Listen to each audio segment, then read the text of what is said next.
వినికిడి లోపంతో పుట్టిన పిల్లలకి 3 ఇయర్స్ లోపుగా ఈ కాక్లియర్ ఇంప్లాంట్ ఆపరేషన్ చేస్తే వాళ్ళకి వినికిడితో పాటుగా స్పీచ్ కూడా వస్తుంది. అంటే చెవుడు, మూగ అనేది సమస్యను పూర్తిగా పరిష్కారం చేసే అవకాశం ఉంది. అంత టెక్నాలజీ ఇప్పుడు అందుబాటులో ఉంది. కానీ ఈ టెక్నాలజీ గురించి ఇంకా పూర్తిగా అవేర్‌నెస్ లేదు. ఈవెన్ డాక్టర్స్‌లో కూడా చాలా మందికి అవగాహన లేదు. అలాగే సొసైటీలో చాలా మందికి అవగాహన లేదు. ఈ కార్యక్రమాన్ని వైఎస్ రాజశేఖర రెడ్డి గారు ఆరోగ్యశ్రీ ద్వారా ఇంక్లూడ్ చేయడం వలన చాలా మందికి ఇప్పుడిప్పుడు అవేర్‌నెస్ చాలా పెరిగింది. కొన్ని హండ్రెడ్స్ ఆఫ్ పీపుల్‌కి ఫ్రీగా ఈ ఆపరేషన్ చేయడం కూడా జరిగింది.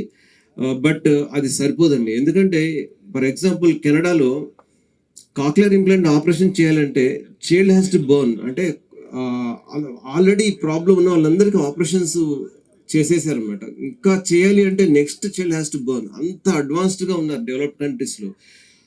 కాబట్టి మన ఇండియాలో కూడా శివసేన రెడ్డి గారిని కోరేది ఏంటంటే గవర్నమెంట్ దృష్టికి తీసుకుని వెళ్ళి ఈ ఫెసిలిటీస్ ట్రీట్మెంట్ ఫెసిలిటీస్ కూడా అందరికీ అందుబాటులో తీసుకొచ్చేటట్టుగా గవర్నమెంట్ ఏంటి హాస్పిటల్స్ కావచ్చు లేదా ప్రైవేట్ సెగ్మెంట్లో కూడా ఎంకరేజ్ చేసి ఇప్పుడు ప్రస్తుతం cochlear implant operations government private హాస్పిటల్స్కి ఇవ్వట్లేదు, ఓన్లీ గవర్నమెంట్ హాస్పిటల్కి ఇస్తుంది. సో ఇది కూడా తీసుకొచ్చి ప్రైవేట్ హాస్పిటల్స్ కూడా అందుబాటులో తీసుకొస్తే ఇది మరింత ముందుకి అందరికీ అందుబాటులోకి వచ్చే టెక్నాలజీ అనమాట.